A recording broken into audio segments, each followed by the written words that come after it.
También tenemos el habeas corpus traslativo, que es un habeas corpus que busca proteger la libertad de los procesados o condenados a los cuales, como consecuencia de una decisión judicial o penitenciaria, se les ha extendido indebidamente la detención o privación de la libertad. Los supuestos son el caso de los vencimientos del plazo de la detención o cumplimiento de la pena privativa de libertad. Estamos hablando de los supuestos donde, por ejemplo, ya el procesado cumplió su condena, pongamos que ya es condenado a 20 años, ya cumplió su condena y el juez no da la orden para su excarcelación. Pasa una semana, un mes y no es liberada la persona. En esos supuestos se puede presentar un habeas corpus traslativo para ordenar su inmediata excarcelación, ya sea porque se ha cumplido la sentencia o porque ya se venció el plazo de la detención por medio de una prisión preventiva. Pongamos que sea una prisión preventiva de 6 meses, se cumplieron los 6 meses, no se extendieron más y no se da la inmediata excarcelación de la persona. En esos supuestos también se puede presentar un habeas corpus traslativo. También tenemos el habeas corpus excepcional, que es un habeas corpus que procede en casos de regímenes de excepción contemplados en el artículo 137 de la Constitución Política. Estos tiene que ver con el hecho de que cuando hay suspensión de garantías judiciales, sobre todo cuando casos donde hay estados de emergencia, estados de sitio, ¿no? En esos supuestos que están descritos en la Constitución, el 137, este habeas corpus no se suspende y sigue procediendo, porque dentro de los derechos que son suspendibles, la garantía del acceso al habeas corpus no puede ser suspendida incluso en estados de emergencia. Es importante mencionar sobre este habeas corpus excepcional que su invocación se sustenta.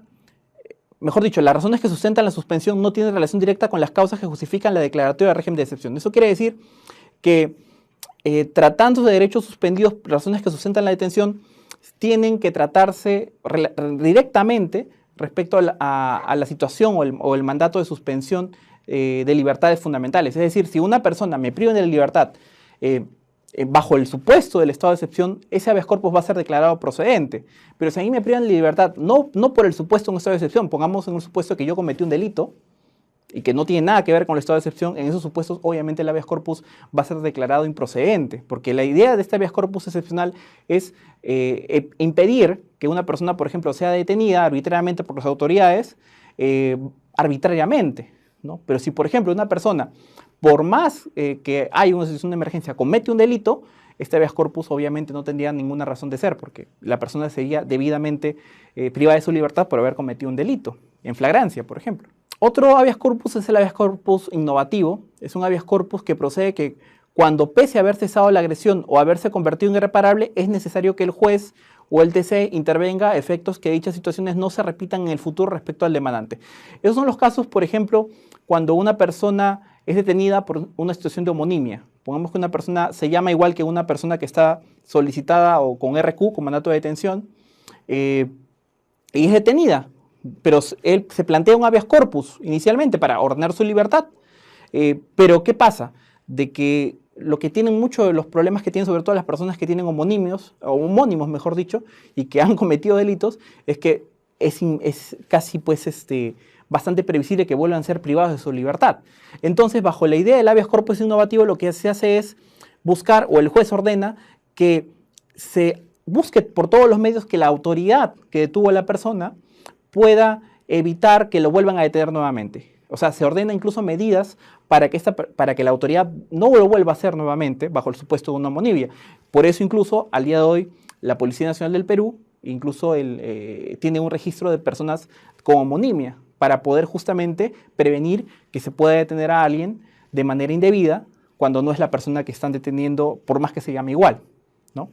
Es una consecuencia de los habeas corpus innovativos que han sido planteados muchas veces por situaciones de homonimia. El habeas corpus correctivo es un habeas corpus que busca evitar traslados indebidos de personas detenidas legalmente. No suspende la medida de restricción de la libertad, sino que busca que ésta se cumpla conforme a la regulación legal y constitucional.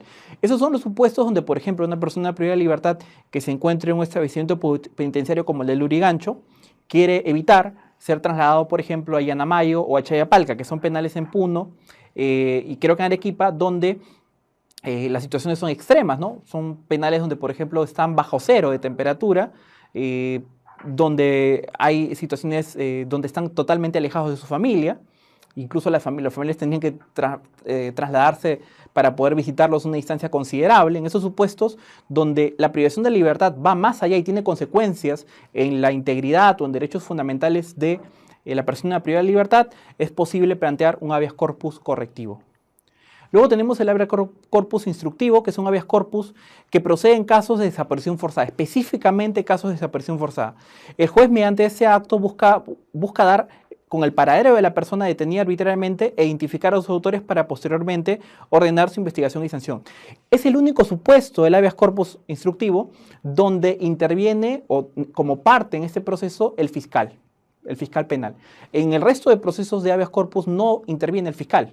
Es una demanda de habeas corpus donde lo hace la propia parte ante la autoridad que está vulnerando la autoridad o persona de libertad personal. No interviene la fiscalía.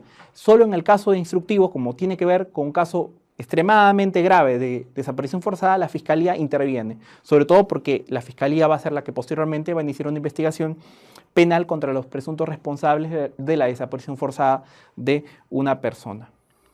Muchas gracias.